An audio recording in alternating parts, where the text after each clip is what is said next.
Pemirsa, keluarga dan kerabat menyambangi kediaman Kapten Afwan, pilot pesawat Sriwijaya Air SJ182 di Cibinong, Bogor, Jawa Barat. Di mata keluarga dan kerabat, Kapten Afwan dikenal ramah, penyabar, dan taat beribadah.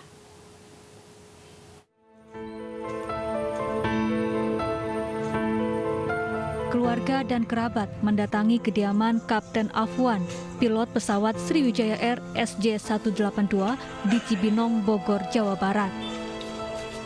Mereka memberi dukungan dan semangat kepada keluarga Kapten Afwan sambil berdoa bersama. Di mata keluarga dan kerabat, Kapten Afwan dikenal ramah, penyabar, dan taat beribadah. Usai mendengar kabar jatuhnya pesawat naas yang dikemudikan Kapten Afwan, keluarga sempat syok dan langsung mencari informasi. Kini keluarga Kapten Afwan terus menantikan perkembangan pencarian pesawat Sriwijaya Air SJ182 yang jatuh di perairan Kepulauan Seribu. Sementara itu, Bupati Bogor, Jawa Barat, Ade Yasin datang berkunjung ke rumah Kapten Afwan dan memberi dukungan pada keluarga. Jadi saya memberikan semangat, memberikan kita supaya ibu tabah apapun nanti apa yang nanti kemungkinan apakah ditemukan, mudah-mudahan kita berharap ya beliau sehat dan diketemukan dalam kondisi baik. Ini kita berharap ada mukjizat dari Allah. Tapi kalaupun tidak, ya beliau juga harus menerima takdirnya dengan kepala dada. Sebelum bertugas di Sriwijaya Air, Kapten Afwan merupakan penerbang TNI Angkatan Udara. Ia bertugas di TNI AU selama 9 tahun. Dari Bogor, Jawa Barat, Wildan Hidayat, iNews melaporkan. Dan pemirsa, untuk mengetahui kondisi terkini dari rumah duka pilot Didi Gunadi yang menjadi korban tragedi pesawat Sriwijaya, sudah ada Indah Gunawan yang merupakan kakak kandung korban dan juga ada Pak Tony Adrian. Selamat sore Pak Indah dan Pak Tony. Selamat sore Mbak. Baik, Pak Indah dan Pak Tony, sebelumnya kami mengucapkan turut berduka cita yang mendalam atas meninggalnya keluarga Anda, kerabat Anda di pesawat Sriwijaya SJ182. Ya, terima kasih Mbak. Baik, saya ke Pak Tony. Pak Tony, Anda adalah kerabat dari Kapten Afwan yang kebetulan bertugas menjadi pilot SJ182. Ya, benar.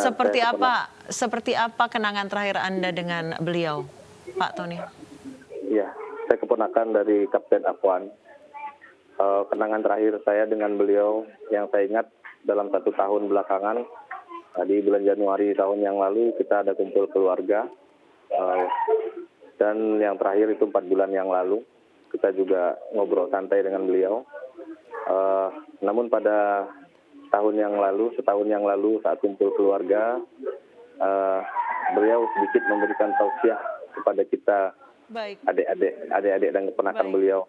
Baik, Pak Tony, Pak Indah, kami mohon maaf karena kami harus mendengarkan konferensi pers dari Rumah Sakit Polri Kramat Jati. Pak Indah dan Pak Tony, kami mohon jangan diputus sambungan video konferensinya. Kami mohon untuk menunggu sejenak karena kami akan menyaksikan konferensi pers dari Rumah Sakit Polri Kramat Jati. Korban daripada kecelakaan pesawat tersebut. Dapat kami informasikan, sampai saat ini tim telah menerima sampel DNA sebanyak 21 sampel.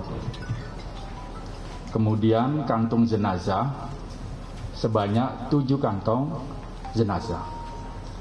Mulai besok, tim akan melakukan tugas, melakukan identifikasi terhadap kantong-kantong jenazah maupun hal-hal lain yang berhubungan dengan kecelakaan pesawat tersebut. Pada kesempatan ini, kami memohon juga kepada keluarga korban tentunya dapat membantu tim DVI ini untuk melaksanakan tugasnya. Para keluarga korban bisa datang ya, ke tempat-tempat yang telah kami persiapkan untuk memberikan data kepada tim DVI. Bisa berupa dokumen-dokumen, ijazah, kartu keluarga, dan lain sebagainya. Karena keterangan-keterangan apapun itu sangat membantu bagi tim DVI untuk mengidentifikasi daripada jenazah-jenazah yang menjadi korban pada peristiwa kecelakaan tersebut. Sekali lagi, data yang sekarang kami terima telah kami sampaikan. Yang jelas mulai besok tim DVI akan melakukan identifikasi terhadap kantong-kantong jenazah yang 7 tadi yang telah kami terima dan telah kami simpan pada tempat yang telah dipersiapkan.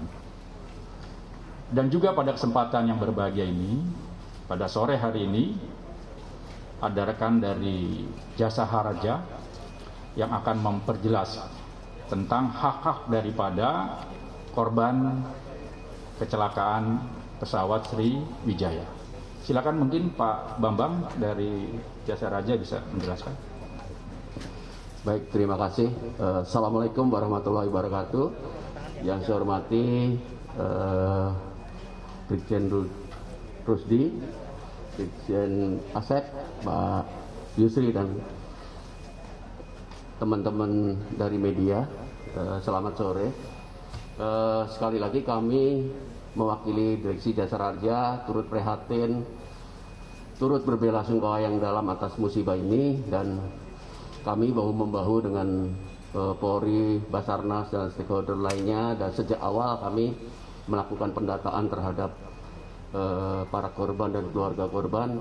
Mudah-mudahan ini segera cepat diberikan kemudahan dan kita dapat selesaikan segera, dan nanti pada saatnya, pada waktunya setelah tim DVI dan Basarnas telah bekerja, Jasa Harja kami akan segera menindaklanjutin apa yang menjadi hasil dari tim DVI untuk segera menyampaikan haknya kepada ahli waris korban sesuai dengan ketentuan undang-undang. Itu yang kami sampaikan.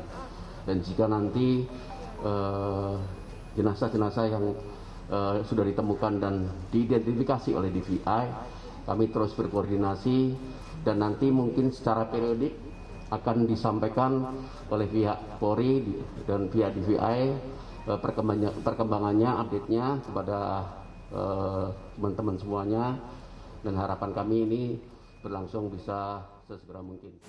Yang pemirsa, itulah tadi konferensi pers dari Kapusdokes Polri Brigjen Rudi Hartono dan juga Bambang Panular Kadif Asuransi PT Jasara Harja yang menyatakan bahwa hingga saat ini sudah ada 20 sampel DNA yang diterima oleh RS Polri dan juga ada 7 kantong jenazah yang diterima, dan saat ini untuk dari kantong jenazah ini akan segera diidentifikasi dan pencocokan DNA dari keluarga yang sudah memberikan sampel DNA kepada pihak RS Polri. Kita lanjutkan dialog kita pemirsa, saya ke Pak Indah. Pak Indah, apakah sudah ada keluarga yang datang ke RS Polri Pak untuk memberikan DNA? Karena kan lokasi Pak Indah saat ini berada di Pekalongan Pak.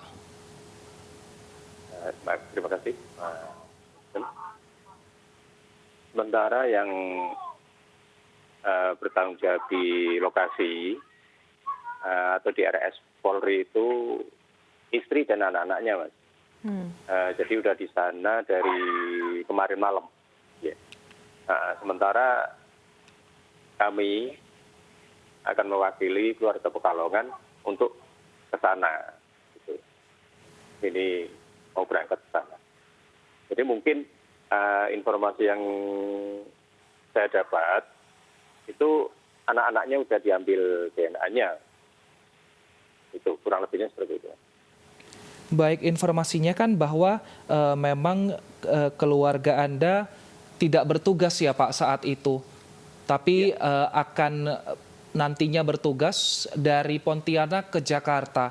Nah, terakhir berhubungan dengan korban kapan Pak, dan apa yang disampaikan, apa yang dibicarakan? Kalau terakhir kali itu memang hari Kamis ya, hari Kamis kemarin tanggal 6 ya, tanggal 6 Januari. Itu memang menanyakan kabar itu aja ya. Menanyakan kabar ponakan itu ya, kabar ponakannya terutama. Itu menanyakan apa sekolahnya udah selesai atau belum. Rencananya kan dia mau bawa ponakannya ke Jakarta, itu mau disekolahkan lagi gitu Mas. Terakhir dari WhatsApp yang dia kirim itu memang ya cuman pesannya selalu jaga kesehatan ya Mas, jangan lupa pakai masker, udah itu. Terus kalau masalah firasat itu hari Rabu ya, hari Rabu kemarin itu justru dia itu yang kayak punya firasat untuk dirinya sendiri Mas. Jadi pas emang hari Rabu saya nggak di rumah ya, yang di rumah itu adik saya, berarti adik saya persis ya, yang nomor 2. Dia itu visi dengan adik saya, bilang bahwa Mbak tolong Bapak bawa ke sini, itu permintaan dia itu seperti itu. Jadi hari Rabu kemarin ya, berarti tanggal 5 kalau nggak salah ya, hari Rabu. Jadi dia itu visi ke kakaknya yang perempuan itu minta tolong Bapak bawa ke sini. Itu, jadi tolong Bapak bawa ke Jakarta. Itu. Nggak taunya malah akan ada kejadian seperti ini. Ya, itu mungkin sesuatu yang terbaik dari Allah, Mas. Itu seperti itu, Mas. Baik, Pak Indah, sejauh ini bagaimana Anda menilai keluarga Anda yang menjadi korban di pesawat ini, Pak? Kalau sosok dia itu sebenarnya ya orangnya baik ya, malah di antara kami berempat bersaudara itu menurut saya pribadi itu memang paling cerdas, benar, baik dari akademis maupun non akademis itu kayak gitu. Kemudian terhadap lingkungan tetangga atau baik di lingkungan rumah tinggal dia atau di desa sini ya, di daerah itu juga bagus. Hubungan sama anak-anak muda itu sebetulnya itu besar itu Mbak. Baik Pak Indah. Saya ke Pak Tony lagi. Pak Tony, Anda sebagai keponakan dari Kapten Afwan, pernahkah Kapten Afwan ini bercerita bagaimana kecintaan beliau terhadap profesinya sebagai pilot? Boleh diceritakan, Pak Tony? Iya Mbak. Sepertinya kerjaan yang beliau jalani mulai dari awal sampai kemarin adalah kerjaan yang benar-benar beliau cintai, Mbak. Beliau sangat menyukai, orangnya disiplin terhadap pekerjaannya. Baik, kalau boleh tahu sudah berapa lama almarhum Afwan bekerja di Sriwijaya Air, Pak Tony? Lebih kurang 5 tahun ya. Dan apa kesan-kesan yang dia ceritakan Pak selama bekerja menjadi kapten seperti itu dan juga selama mengudara, apa saja kesan yang diceritakan kepada pihak keluarga? Dalam beberapa pertemuan beliau hanya bercerita ringan tentang bagaimana ya mungkin ke anak-anak kita yang lebih kecil di saat ada pertemuan, bagaimana di atas pesawat, bagaimana mengendarai pesawat, dan bagaimana kalau seandainya ingin menjadi penerbang harus belajar yang giat. Itu pesannya ke anak-anak yang masih kecil gitu Pak. Baik, saya kembali ke Pak Indah. Pertanyaannya sama seperti ke Pak Tony. Pak Indah, sudah berapa lama adik Anda ini menjadi pilot? Dan apakah beliau pernah bercerita bagaimana kebanggaannya dan dedikasinya menjadi seorang pilot? Terima kasih, Anissa. Dia menjadi pilot itu sejak tahun 93-94 ya. Antara itu sampai sekarang.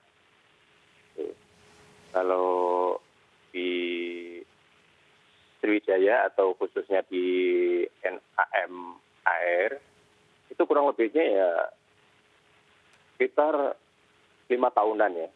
5 tahunan. Gitu.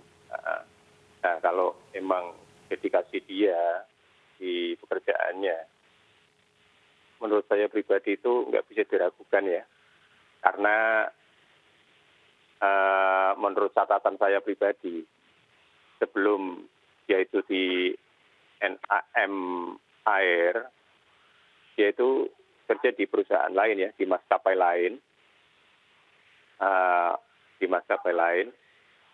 Bahkan pada saat maskapai di mana dia kerja dulu itu ya boleh dikatakan jatuh gitu ya. Dia itu masih tetap menunjukkan dedikasi yang tinggi. Dia nggak mau pindah, Mbak. Baru setelah perusahaan itu menyatakan benar-benar udah nggak mampu, itu baru dia diberi kesempatan untuk pindah. Silakan kalau mau pindah. Itu seperti itu. Jadi dia lebih baik dikantorkan nggak masalah. Baik. Gitu. Iya. Baik. Seperti itu. Terima kasih banyak Pak Tony Adrian dan juga Pak Indah Gunawan telah meluangkan waktu bersama kami di tengah kedukaan. Sekali lagi kami mengucapkan turut berduka cita Pak dari iNews TV. Pemirsa, kami akan kembali dengan informasi terkini dari pencarian korban pesawat Sriwijaya Air. Selengkapnya sesaat lagi.